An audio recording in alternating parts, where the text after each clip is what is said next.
Welcome to day 10. This is the 10th statement. This means that we have completed one set of 10 statements. We still have 3 more sets to go. I would love to know, for those of you who are following along, how are you doing? You can comment below, DM me, let me know, how has this been going for you? And I will be on Clubhouse later this evening at 8 p.m. Eastern Standard Time. If you want to discuss, go over, just dig into these first 10 statements. We're going to say that starting tomorrow, we're saying statement 1 and we're starting it all over again. So we're in repetition, because repetition is key to these statements really getting into your body and changing your frequency. So let's read the statement for today.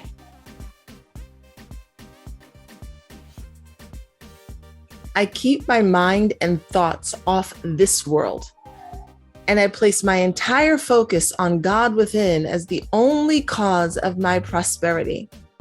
I acknowledge the inner presence as the only activity in my financial affairs, as the substance of all things visible. I place my faith in the principle of abundance and action within me. I keep my mind and thoughts off this world, and I place my entire focus on source energy within as the only cause of my prosperity. I acknowledge the inner presence as the only activity in my financial affairs, as the substance of all things visible. I place my faith in the principle of abundance in action within me. So that's day 10. And I spoke a little bit about this yesterday, this idea of keeping yourself separate from what's happening in the world. Now, I'm not a biblical scholar, but I love religion. I've read probably a good amount of the Bible, and I know that there's something in there. I'm not quoting directly, but that says you want to be in this world, but not of it. It's the same concept. And this morning, as I was listening to Dr. Joe Dispenza, as I usually try to do every morning, listen to him or some other thought leader in how we can change our bodies and our frequencies and our vibrations. It's clear that part of the reason that you want to be in this world but not of it is because if you're in the world and of the world, chances are your vibrational frequency is going to be dragged down to the level of ego. Your frequency is going to be dragged down to the space of 3-dimensional human. And that's all that I am. But when you're walking in this world, but not of it, when you're shifting your thinking, you're shifting your energetic frequency, which means you're shifting what you're drawing to you. Because we are magnetic beings. We are divine source energy walking in human form. Now, some can call this God, Allah, source, the quantum field, this energy, this intelligent energy that created everything. If you're into science, just call it a field of energy. But we match and attract according to that field. And if you're not seeing your life, if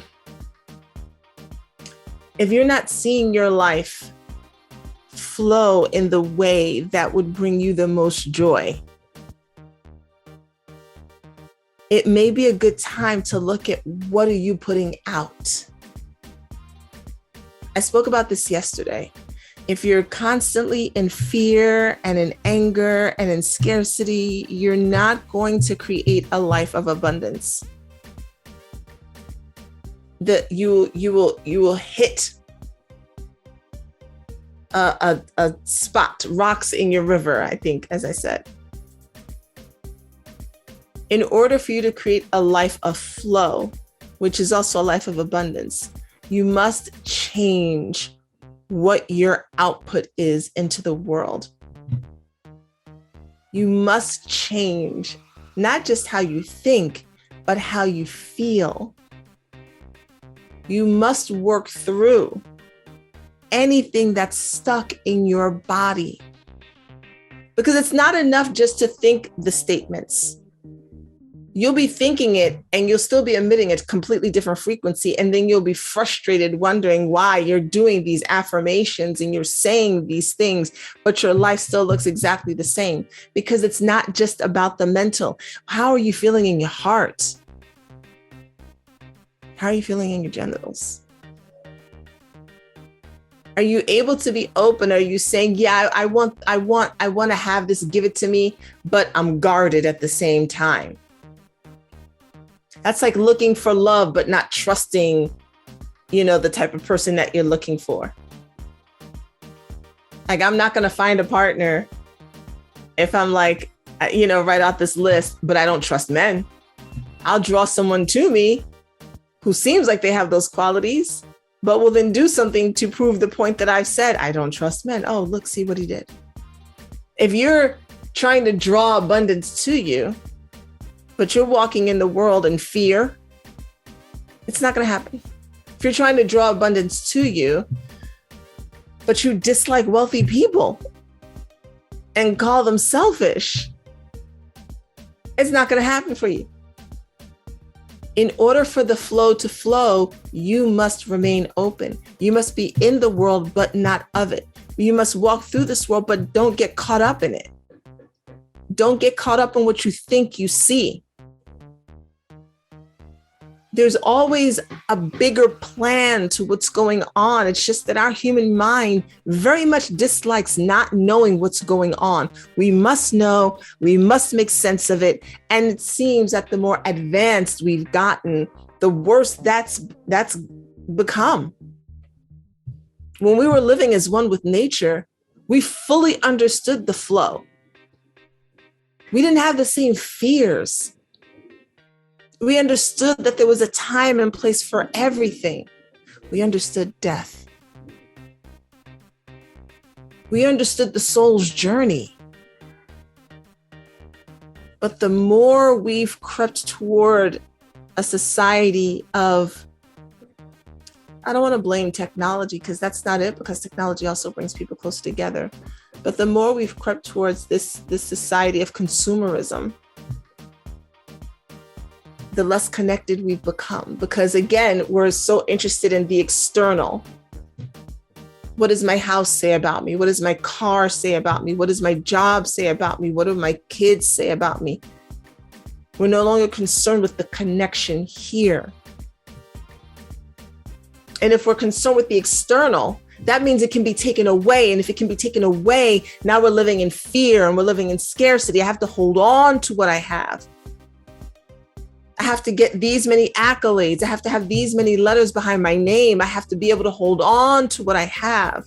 I have to hold the status that I've achieved and accumulated. And none of that shit goes with you when you go. More disconnect. And the more disconnect we have, the more we block the flow of the currency, the energy that connects us to source, which is the foundation for our abundance. That is what Day 10 is saying. This is the foundation for your abundance. It's nothing else. So now that you've gotten through the first 10 statements, if you're following along and if you've had to start over, it is okay. The first time I did this, I think I had to start over 3 times. Commitment. I think one of the reasons why I started doing this publicly was because it kept me on track.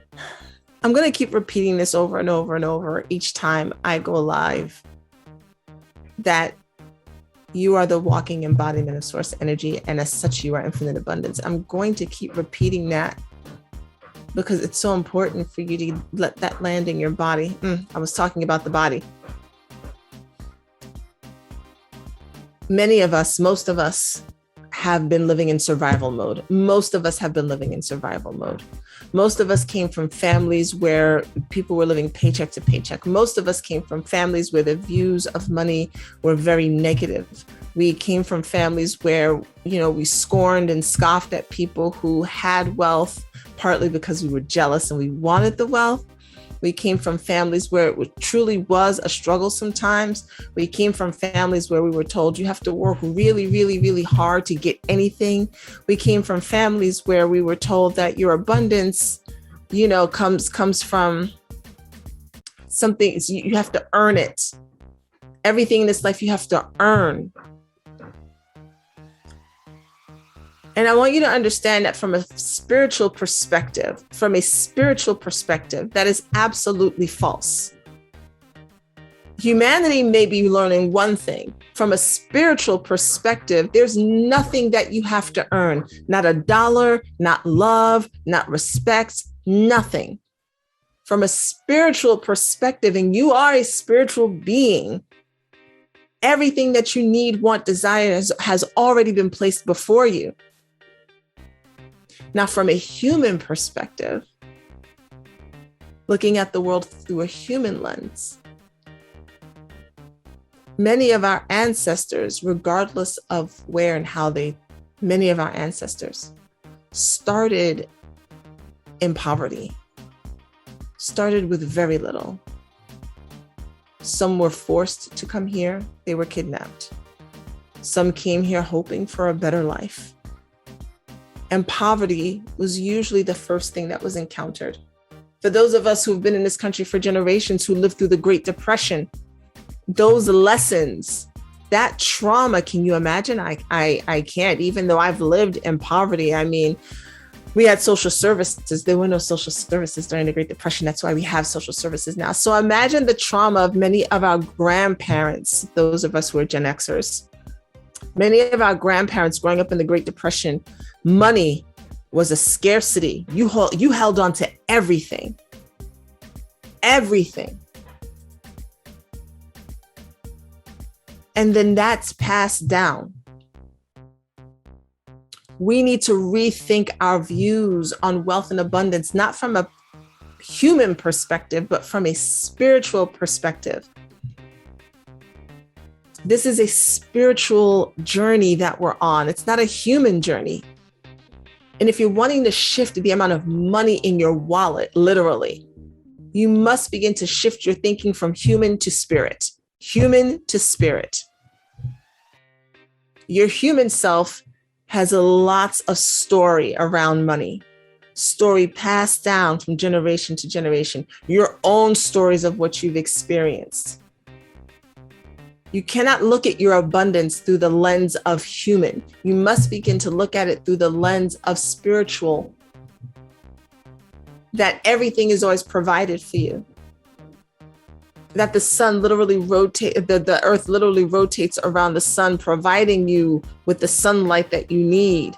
That things are grown. Because in this way, when you start looking at it from the spiritual perspective, you can begin to drop the human stories. I need to work really hard to get any money. I can't get more money because I'm a woman and the world is against me. I can't get more money because I have more melanin in my skin and the world won't let me. I can't get more money because I don't know anybody. I can't get more money because, the wealthy have it all locked up. And so then they're not, letting anyone in this special place. You have to begin to release those stories. They are stories. They are not factual. Somebody might get mad that I just said that. They are not factual, not from a a spiritual perspective. From a spiritual perspective, there's nothing stopping you from your greatness. Even though there are systems that want to attempt to do that, the systems can only succeed if you believe that they can. You want to be in this world, but not of it. So let me read the statement again and close out. I keep my mind and thoughts off this world And I place my entire focus on God within as the only cause of my prosperity. I acknowledge the inner presence as the only activity in my financial affairs as the substance of all things visible. I place my faith in the principle of abundance in action within me. You keep your mind and thoughts off this world, and you place your entire focus on source energy within you as the only cause of your prosperity. You acknowledge the inner presence as the only activity in your financial affairs, as the substance of all things visible. You place your faith in the principle of abundance in action within you. Within you. That is the source of your abundance. Okay, I will splice together the two videos, the two live streams that I did, since one cut out apparently, and put them together. And I will probably post it here. When that happens, I will post it here on Facebook. Otherwise, you will be able to watch it on YouTube. You can see the whole thing, because I always put them up on YouTube. They are in a playlist. So even if you dropped off and you want to go back, you don't have to go scrolling through my Facebook timeline. On YouTube, you will find all of the videos. So you can do this at any time. Anytime on your own. You don't have to use my videos, but they're there if you just want a friendly voice to guide you along the way. They're there for that. I stopped putting them on Instagram because it was just too much. And I stopped putting them on I may upload them to my podcast for people who just want to listen to them. But I may not do that every single day, but I'll probably put that up on the podcast just in case folks just want to hear it and maybe don't want to watch it. So they'll be there as well. I'll work on that. Okay. Thank you for joining in for day 10. Tomorrow we start all over again with statement 1. Rinse and repeat for the next 30 days to go. Thank you for tuning in. Thank you for doing this for you. And I will see you tomorrow. Love you. Bye-bye.